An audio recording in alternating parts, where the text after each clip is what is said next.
ভারতের মধ্যে top 10 mobile under 20,000।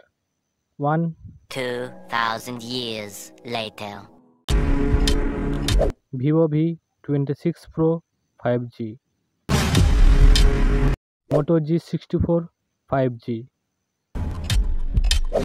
Infinix Note 50X 5G, Poco M6 Plus 5G, Redmi Note 30 Pro 5G,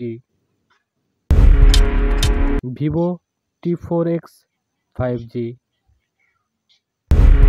Samsung Galaxy S25 series,